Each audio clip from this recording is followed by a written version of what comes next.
దానికి కావాల్సినంత market building అనేది చాలా భారీ ఎత్తున జరుగుతున్నట్టుగా మనకు కనిపిస్తుంది సార్. కానీ మహేష్ బాబు న్యూస్ ఈ మధ్య లేదు కదా. యా సార్, ఇరాన్లో పుతిన్ గ్లోబల్ అంటే చాలా హర్మూజ్ పై రాజీ చాలా ఖచ్చితంగా ఇరాన్ కు చాలా సూటిగా నిన్న ఇరాన్ విదేశాంగ మంత్రి అర్గాచి రష్యా అధ్యక్షుడు పుతిన్ ను కలుసుకున్నాడు. మీరు బ్రహ్మాండంగా పోటాడుతున్నారు, అమెరికాను మీరు బాగా ఎదిరిస్తున్నారు, we are with you in defending your country అని పుతిన్ చెప్పాడు. చాలా ముఖ్యమైన విషయం, ఎందుకంటే ఇంతకుముందు చైనా కొంత మద్దతు ఉందన్నారు. ఇప్పుడు పుతిన్ చాలా బహిరంగంగా వచ్చేసి మీరు మీ దేశాన్ని రక్షించుకోవడానికి ఇక్కడ చాలా స్పష్టంగా మీ మీద అమెరికా దురాక్రమణ చేస్తుంది కాబట్టి మిమ్మల్ని మీరు రక్షించుకోవడానికి పోరాడుతున్నారు, మేము మీతో ఉన్నాము అని చాలా దృఢంగా చెప్పారు. రెండోది అర్గాచి అని ఆయన పాకిస్తాన్ మధ్యవర్తిత్వం మాకు వద్దు, ఈ అసీం మునీర్ అనేవాడు పూర్తిగా ట్రంప్ చెప్పినట్టు ఆడుతున్నాడని ఇరాన్ పాకిస్తాన్ పక్కన పెట్టేసింది, రష్యా దగ్గరికి వెళ్ళింది. సో రష్యా చైనా ఇరాన్ అన్నది ఇక్కడ ఒక బలమైన బంధంలాగా ఇక్కడ ఏర్పడుతుంది. ఈ సమయంలోనే ఇరాన్ ఇంకో ప్రకటన కూడా చేసింది. నిన్న కూడా అనుకున్నాం కదా మనం, అణ్వాయుధాలు, హార్మోజు, యుద్ధం నిలిపేయడం, ఈ మూడింటికి ఒప్పుకుంటే మాకేం ఇబ్బంది లేదు అన్నారు. కానీ రష్యా అధ్యక్షుడి దగ్గరికి వెళ్ళినప్పుడు అర్గాచి ఇంకొక కీలకమైన ప్రతిపాదన చేశారు. మేము హార్మోజ్ తెరుస్తాం, కానీ ముందు అమెరికా వాడిని దిగ్బంధనం ఆపేయమనండి. వాడు ఎక్కడి నుంచో వచ్చి దిగ్బంధనం చేస్తుంటే మమ్మల్ని ఆపేయమంటే మేమే ఆపుతాము.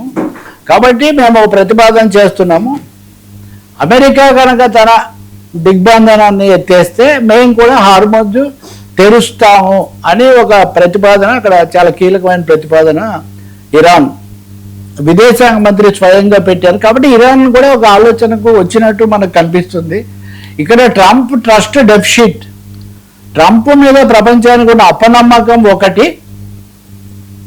రెండవది ఈ రకరకాల ఈ ఇజ్రాయెల్ యొక్క దుందుడుకుతనం ఒకటి, ఈ రెండు ప్రపంచానికి చాలా ఏమనాలి ఒక ఆందోళనకరమైన పరిస్థితికి, మన డ్రైవర్లకు లేకపోతే మామూలు కుర్రాళ్ళ బళ్ళకు కూడా పెట్రోల్ లేని ఒక పరిస్థితి తీసుకొచ్చాయి. ఇప్పుడు ఏమవుతుంది, పుతిన్ ఏమైనా చొరవ తీసుకొని ఇంకొంచెం రంగంలోకి దిగుతారా?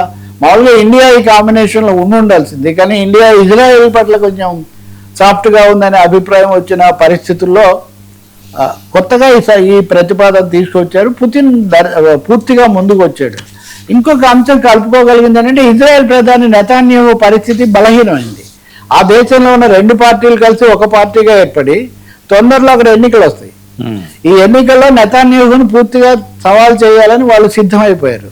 అమెరికాలో కూడా బుష్ అనేవాడు ఇరాక్ని ధ్వంసం చేశాడు, కానీ తన దేశంలో ఓడిపోయాడు, చర్చిలో ఓడిపోయాడు. యుద్ధాలు చేసి చాలా దెబ్బలు చర్చుకున్న అధ్యక్షులు, ప్రధానమంత్రులు వాళ్ళ దేశాల్లో ఓడిపోయి, ట్రంప్ కూడా ఇప్పటికే దేశంలో ఒక ప్రతి 10 మందిలో 6 వ్యతిరేకిస్తున్నట్ట ఒక సర్వే ప్రకారం. కాబట్టి చాలా ఇంట్రెస్టింగ్ అండ్ క్రూషియల్ డెవలప్మెంట్స్ వస్తున్నట్టుగా కనిపిస్తుంది.